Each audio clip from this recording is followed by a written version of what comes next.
چین دوستی لازوال، Peoples liberation army کی تاریخ شاندار، ہر بار دشمن پر کاری وار، جدید جنگی سامان میں بھی خود کفیل، ایک طاقتور مہذب اور پرامن فورس چینی لبریشن آرمی اپنے قیام کی 93ویں سالگرہ منا رہی ہے۔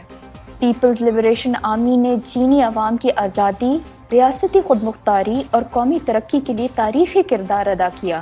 چینی فوج کا نظم و نسق عالمی شہرت رکھتا ہے اور پختہ یقین اور لڑائی کا جذبہ مثالی ہے۔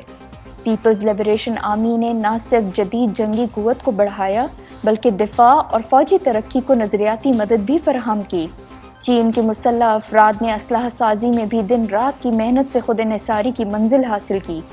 اقوام متحدہ کے امن بجٹ میں چین کا سب سے بڑا حصہ ہے اور 25 امن مشنز میں 40,000 فوجی حصہ لے رہے ہیں۔ کورونا وبا میں بھی پیپلز لبریشن آرمی نے کئی ممالک کو اپنی خدمات فراہم کی۔ پیپلز لبریشن آرمی اور پاکستان کے مسلح افواج کے درمیان دفاعی شعبے میں اشتراک بھی نئی بلندیوں کو پہنچ چکا ہے۔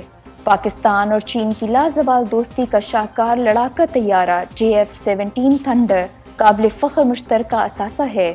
پاک فضائیہ کے زیر استعمال رہنے والے F-7P اور F-7PJ چینی ساخت طیارہ تھے۔ کراکورم 8 تربیتی طیارہ اور خطرات کی پیشگی اطلاع اور فضائی نگرانی کے لیے ZDK-03 آج بھی پاک فضائیہ کا قابل فخر حصہ ہیں۔ پاک آرمی اور فضائیہ کے زیر استعمال ہربن Y-12 چھوٹا ٹرانسپورٹ طیارہ بھی چین کا تیار کردہ ہے۔ پاک آرمی کو الخالد، الزرار اور T-85 ٹینکوں، بختر بند گاڑیوں، مائنز بچھانے والی گاڑیوں، توپوں، ریڈارز کی تیاری میں چین کا کلیدی تعاون حاصل رہا۔ LY-80 اور FM-90 ایئر ڈیفنس نظام سمیت کئی سطح پر چین نے مدد فراہم کی۔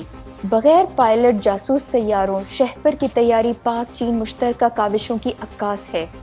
چین پاکستان نیوی کو میزائل گائیڈڈ فریگیٹس میں پہلے 4 F-22P اور آئندہ سال سے 4 مزید 054 الفا جنگی بحری جہاز فراہم کر رہا ہے۔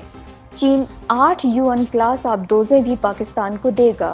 فاسٹ اٹیک کرافٹس، میزائل اور گن بوٹس کی تیاری۔ پاک بحریہ کے لیے سروے جہاز، بارجرز اور ڈرجرز کی فراہمی میں بھی چین نے کلیدی کردار ادا کیا۔